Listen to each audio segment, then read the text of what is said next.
Hello everyone, and welcome to a new episode of Gaming in the Wild, a video games podcast about games from the creative, artistic side of the tracks, from indie to AAA. My name's John, I'm your host, and this week in Reykjavik, I had a new arrival. My Switch OLED arrived. It arrived from the UK via Amazon. It didn't take that long actually. I thought it would take longer. I was very happy to get it in such good time.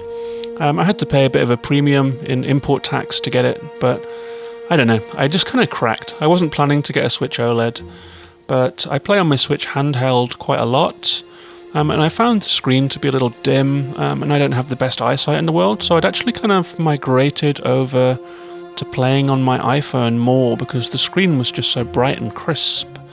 So in the end, I cracked. I had a bit of spare cash. I was like, yeah, I'm doing it. I dived in, and boy, am I glad that I did. It's a fantastic device. The screen is beautiful. It's so bright, so sharp, so vivid.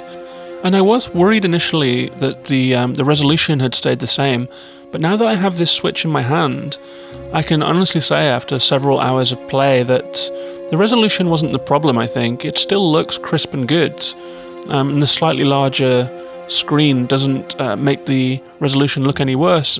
It really was the lighting that was the worst problem here, I think.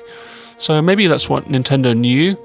And so, yeah, the screen has been great. The build is also great. I'm very surprised now that I've held a Switch OLED that they didn't talk more about the build.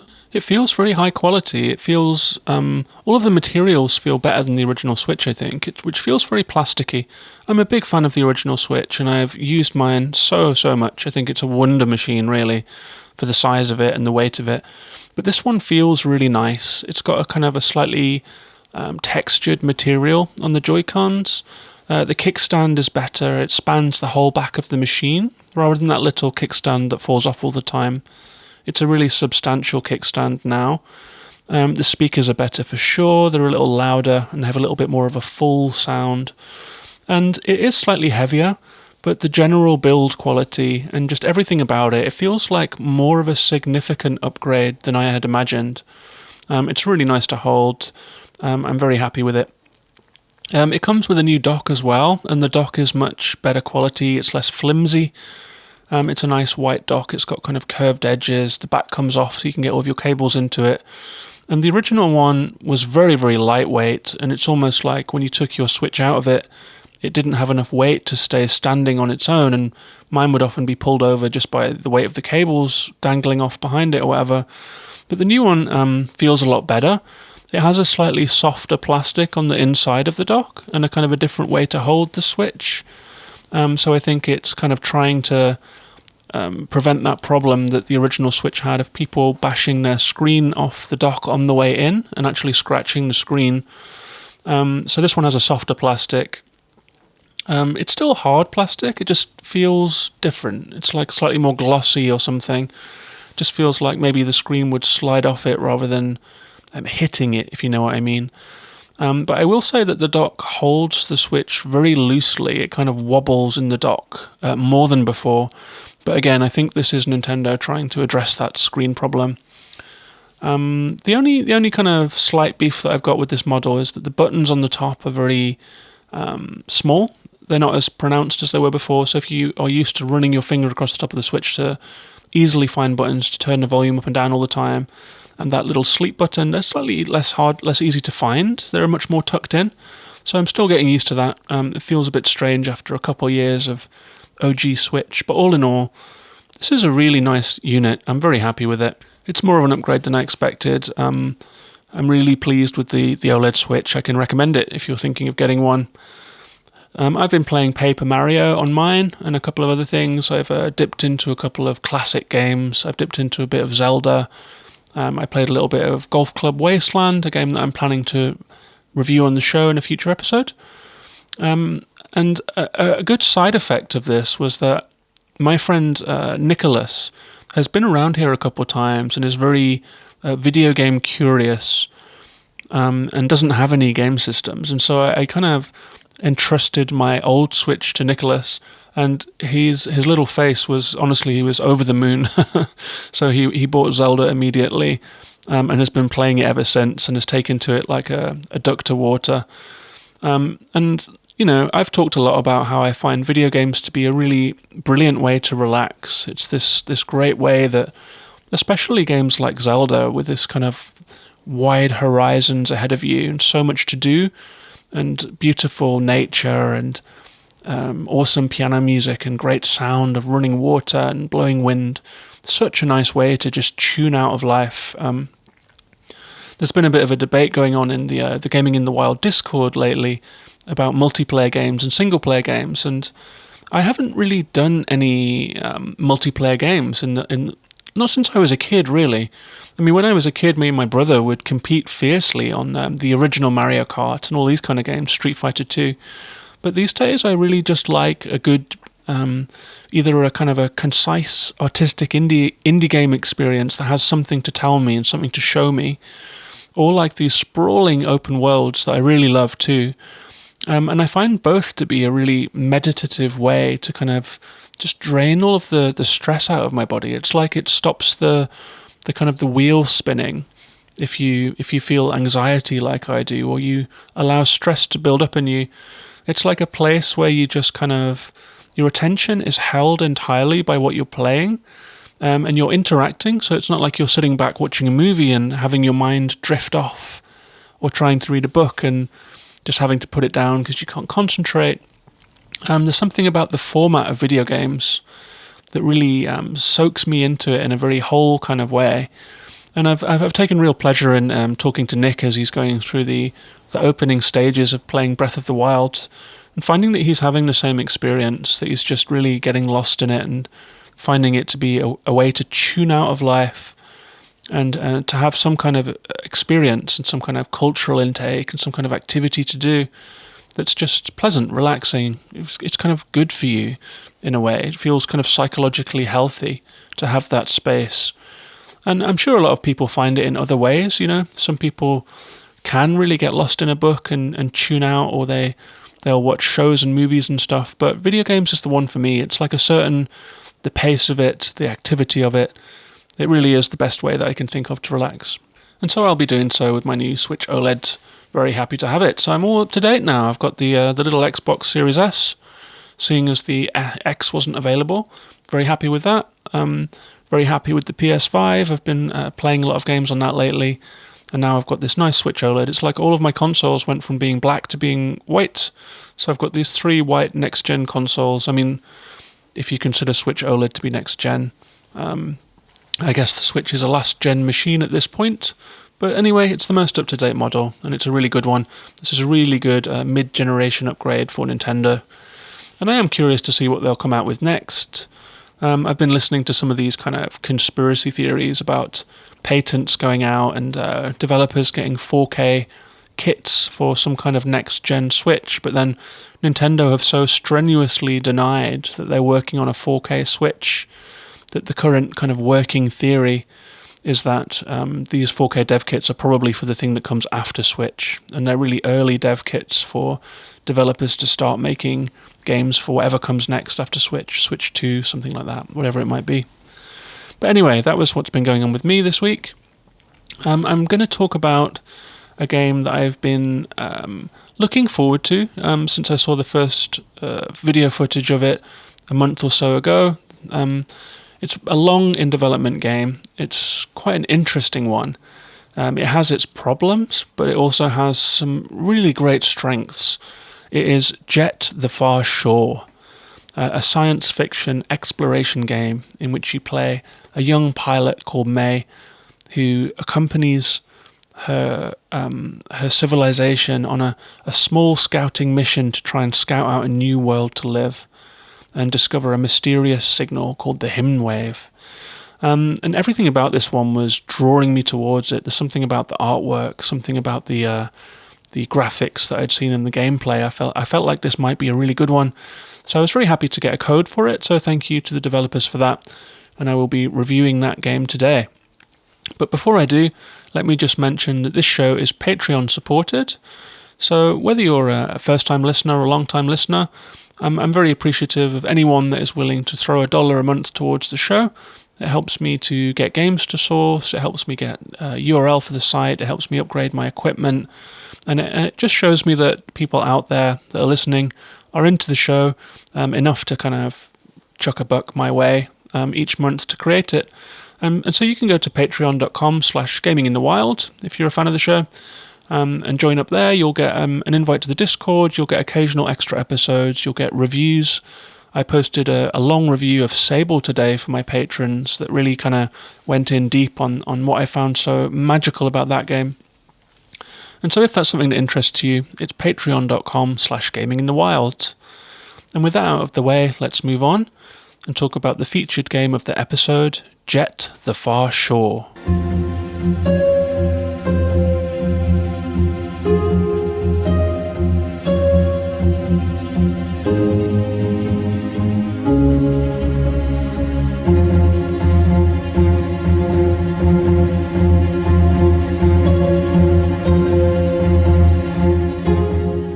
So JETT: The Far Shore is a game that came out a couple of weeks ago in autumn of 2021.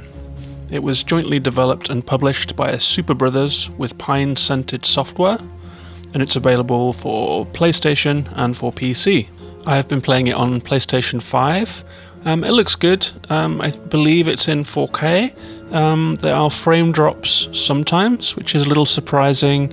It doesn't seem like a game that should be technically too demanding for the PlayStation 5, but it is an indie game. It is a studio's first-time project, and so the technical performance isn't perfect, but it generally looks pretty good and runs pretty well.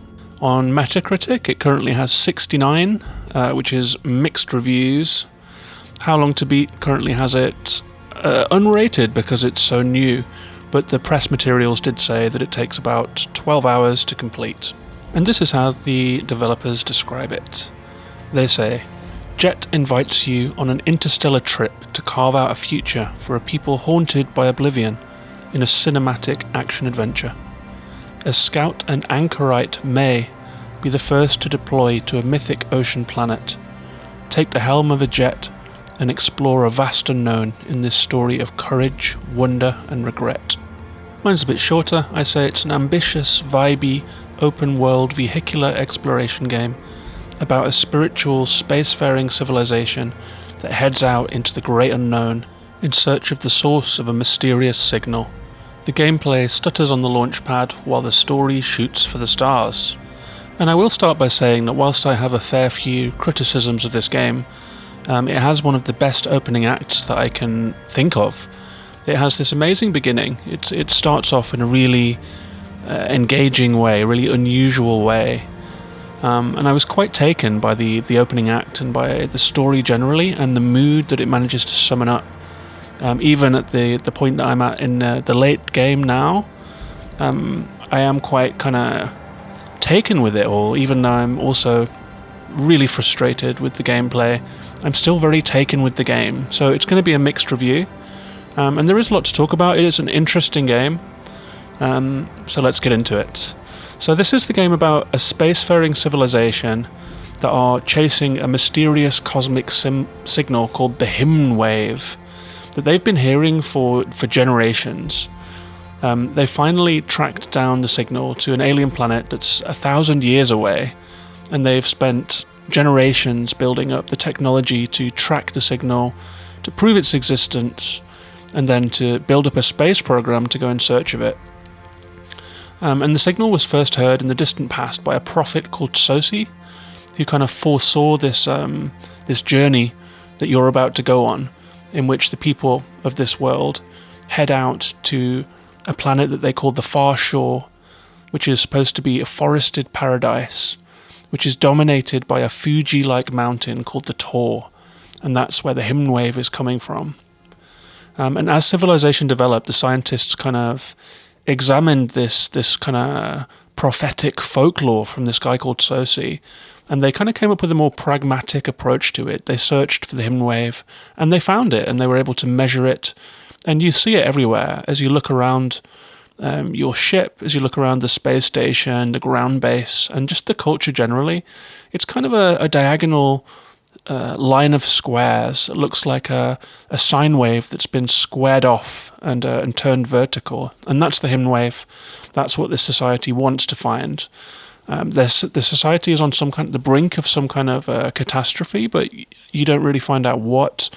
And they think that finding this home world and finding out what the hidden wave is and kind of communing with it and investigating with it is their best hope to colonize a new world and to continue. And the game starts out, you play as May. She's a young anchorite, which is like a monk mystic from the Order of Sosi. And you start in your kind of village hall, and there are people around you giving you advice. There's kind of drums being hit.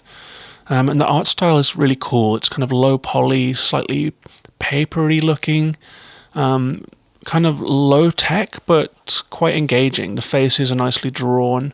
And the suits are kind of blocky. It's a little bit like Outer Wilds, which is a game that I think this one bears some comparison to in several ways. But you start as May, you start in the village hall, and it's kind of the ceremony for you to leave on this journey as part of the scout troop that will head out to the tour to find the hidden wave. And you come out of this village hall, and there is a fire burning, and there are people standing around you swaying and singing. Beautiful music. It's this strange harmonic vocal music. It's really, really striking and kind of pungent. And the grass is waving in the wind and the people are swaying. It's really cool and disorienting. And so in this first person section, you walk down the hill, you meet your co-pilot, Issei. You see the jet that is going to carry you off to your mission. It's kind of a white, like a fighter plane crossed with a space shuttle. And you get into it and then you're off. And Issei shows you the basics. He shows you that you can turn on and off your jets. You can turn from left to right in a kind of a very slow arc, or you can hit a button to pivot rapidly. You can charge your jets to go faster, but when you've charged them for too long, they will overheat, and so you have to kind of constantly look at the heat meter and balance your speed. And he takes you through a few obstacles and like a kind of a slalom formation, skating over the sea, this long glittering sea, with a camera that is very, very zoomed out. So your ship is really just a dot with a white line coming from the jet behind it. And it's kind of an invigorating beginning. You're kind of shooting out over the sea. It's really nice to move so quickly and in such an unencumbered way. And Issei talks to you as you're travelling, and he explains a little bit about the world. You go past some ruined warships, and he says that there have been great wars that have led up to this moment that you're in now. And you reach the launch site, you go back into first person. There is a kind of a ceremonial greeting line waiting for you with some government people. There are crowds around you. You go up these amazing kind of steps and down towards the launch vehicle. And then May just kind of walks into the rocket, the camera zooms out, and you witness the takeoff of this kind of like hinge, make or break space mission that this entire civilization has been leading up to. And the music swells, and you see this kind of countdown, this takeoff, the rocket blasts off into space. And then the jet, The Far Shore, appears on the screen as the title. This has taken like 45 minutes to get here. And at this moment, I was covered in goosebumps, I was buzzing, and I was like, fuck yeah, I'm in. This is a great game.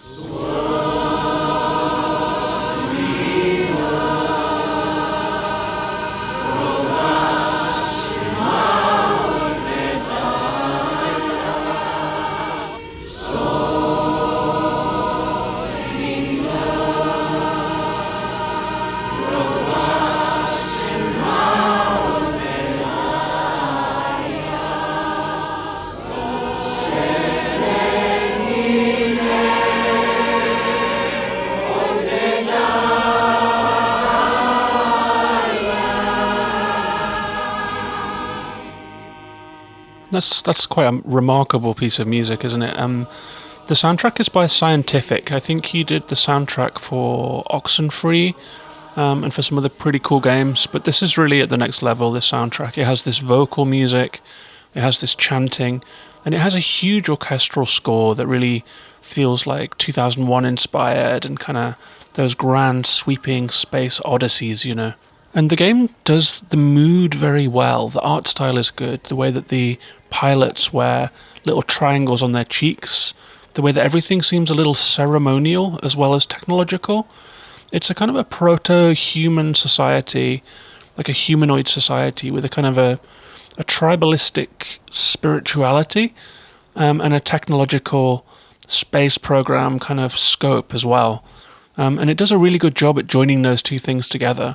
It has that kind of soft-edged, journey and pathless kind of spirituality, fictional spirituality to it, but mixed with a space program in the same way as the Outer Wilds a little bit. And so it's a real mixture of like pathless vibes and like No Man's Sky kind of feeling, and Outer Wilds feeling, grand space exploration mixed with this very grounded culture. And where the game goes next is that it skips forward to the alien planet. You touch down, you float down in a parachute, and you're the first to deploy onto the ground of the far shore.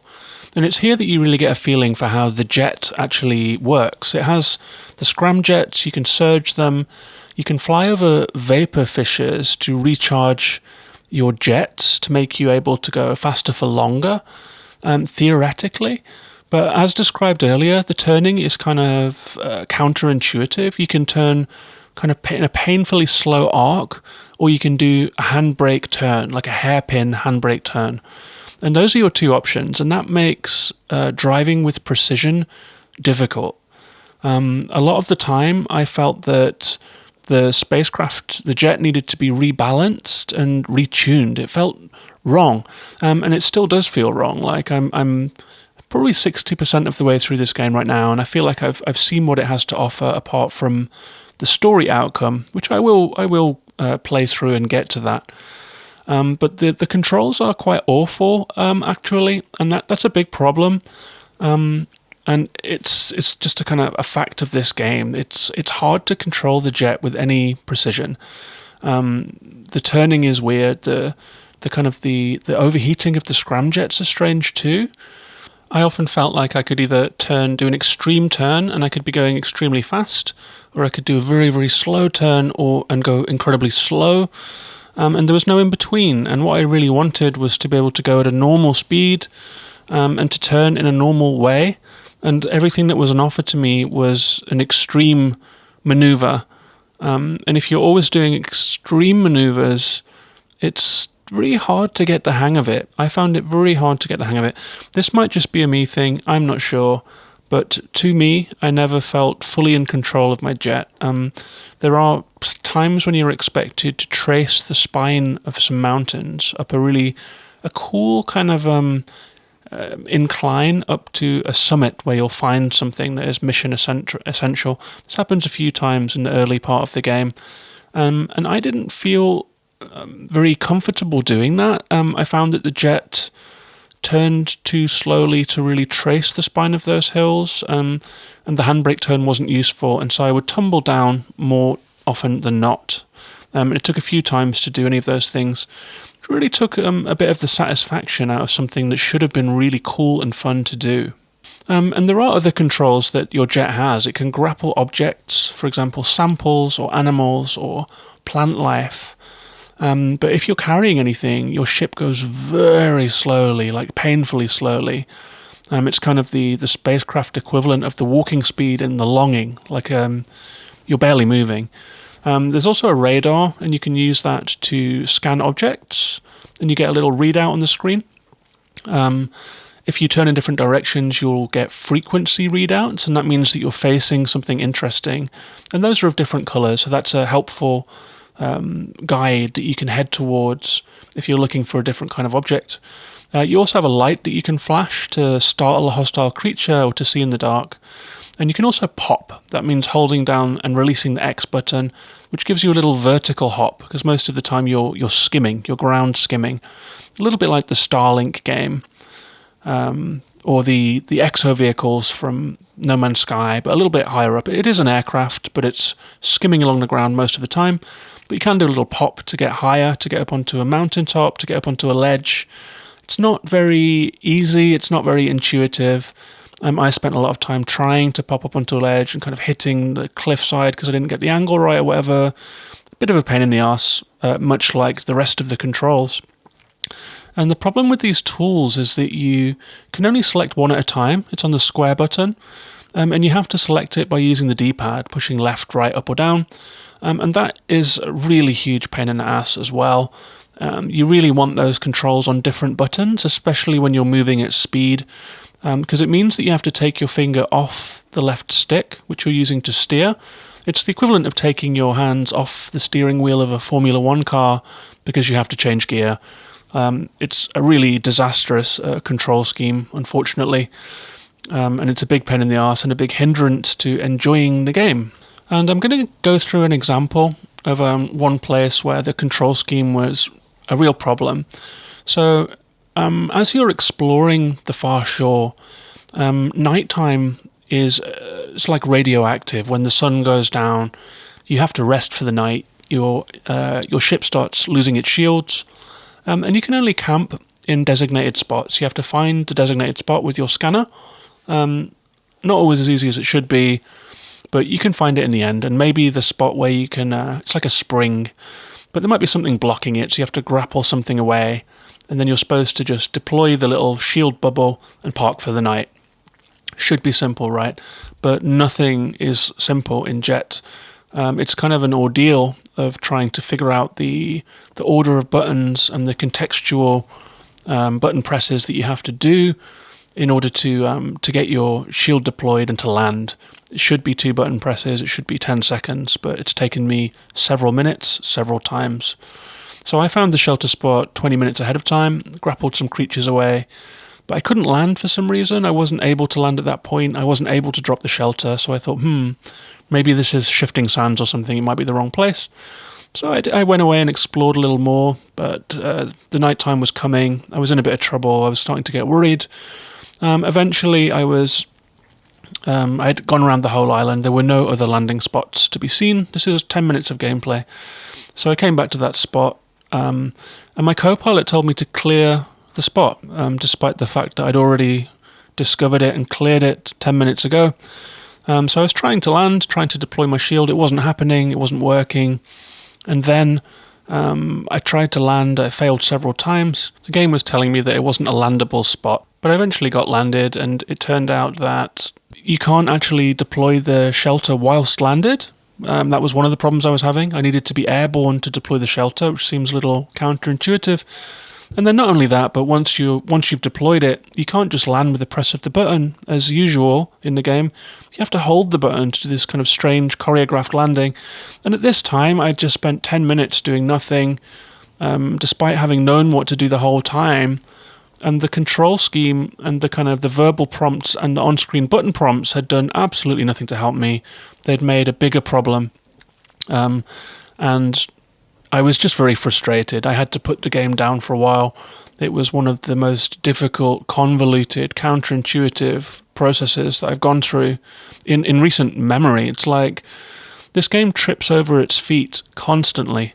It's got a wonderful setting, a wonderful story, great music, good graphics, a kind of a gripping premise and scenario, and a story that you really want to see the end of. But the gameplay is a terrible mess. It really is. The JETT doesn't control well. The voice prompts from your co-pilot seem to both over-explain and under-explain what you're supposed to do. It's like he's trying to tell you every step of the way, but often it's in the wrong context or it's something that you've already done. And the game doesn't know that. It doesn't know that you've already done some stuff and it needs to hop on to the next point.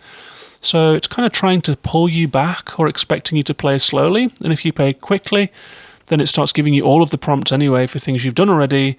The button prompts are confusing. I don't think they're quite in tune with what's going on with the voice prompts. And at this point, the problems are really starting to mount up with the gameplay. There is another early sequence in the game where, without wishing to give any spoilers, it's not really a spoiler, you have to drive off an animal. Let's just leave it at that. And it's quite a kind of a dramatic set piece in theory.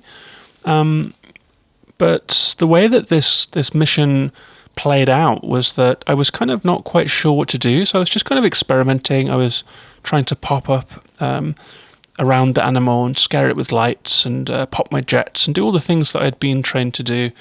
Eventually I got like a note from one of my co-pilots, one of the other scouts that's flying with you, that I should find a local plant and that will work. So I went off to find a local plant. As I was finding it at the map point I was directed to, I got a message saying, "Hey, it's gone. We've scared it off. Everything's fine." Went back and it was gone. I'd missed the whole thing, and so after trying to kind of do it my own way, then getting some instructions and following the instructions, the AI just did the mission for me. Very anticlimactic, very strange gameplay decision. So I mean, there's a lot wrong with JETT. I'm going to be real. A lot of the puzzles involve navigating very close, closed-in spaces at snail pace, which is not fun. The game is best when you're streaking out across the ocean.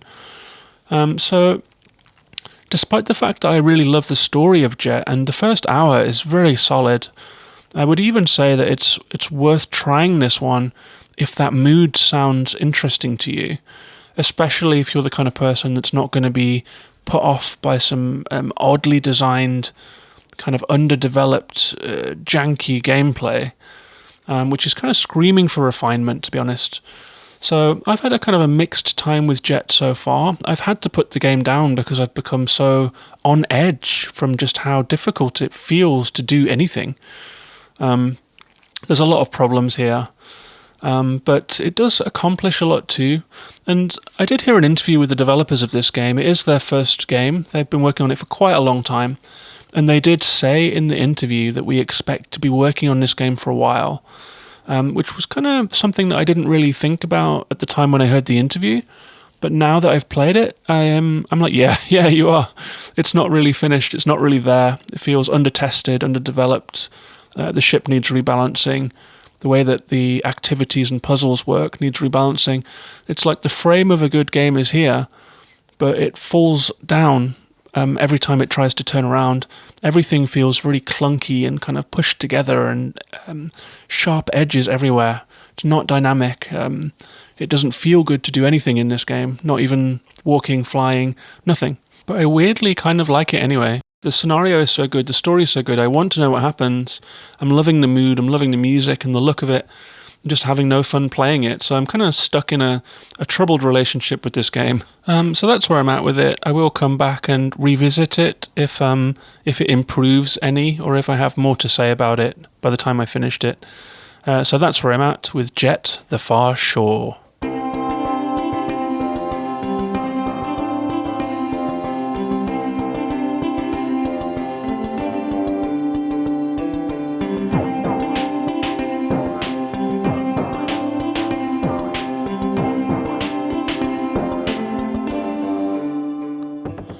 So that was JETT: The Far Shore. I had actually kind of a grand plan to sweep up a bunch of games that I finished recently in this episode, but I'm recording on a Sunday night. It's kind of late. It's late at night. I kind of want to go and put my feet up and just chill and get ready for my work week ahead. So I was going to review also Lost in Random, which I've now finished, and which grew on me an awful lot actually over the playtime. It is quite an eccentric and lumpy, odd kind of game. But the combat is very, very good actually. This kind of dice-based deck builder, live action mix-up of strategic combat was quite appealing by the end of it. Did take me a while to get there. It's the kind of game that I had to pick up and put down because I got sick of it, and then it felt fresh again a few days later and I could do a couple more hours again. So no, by no means a home run, but a solid game. I also have Kena Bridge of Spirits, the kind of Pixar style Soulsy combat pastiche of lots of other games that people really like Fallen Order and Horizon Zero Dawn, God of War. Lots of elements of all of these games thrown into Kena Bridge of Spirits. And I do plan to talk more about those two games. Perhaps I can cover them in a joint episode in the coming weeks and clear my slate for the Halloween episode, which I'm also planning to do. So lots to look forward to as always. Thank you very much for listening. If you would like to come and find me on social media, whether you'd like to tell me what you think of JETT, or what you think of Kana or Lost in Random. You can find me on Twitter and Instagram, YouTube and Twitch as Gaming in the Wild. The main place that I chat is Twitter, but I do occasionally stream, occasionally upload videos, and occasionally upload photos too. So please do come and say hello. I'm always very happy to get new followers and to hear from listeners. There is also that Patreon. If you've gotten this far in the show, then please do consider heading over to patreon.com/gaminginthewild and slinging me $1 a month. You can also leave a good review if you're on Amazon, or Apple Podcasts rather. I really appreciate reviews and star ratings too. Helps people find the show, and sharing it with anyone you think might like it. All of that is great stuff. I'm sorry if that's a lot to ask of you. I don't mean to be demanding. I'm just trying to get my spam in here at the end. So thanks very much for listening. I always appreciate it. This has been Gaming in the Wild. I've been John. Take care of yourselves and each other. Bye-bye for now.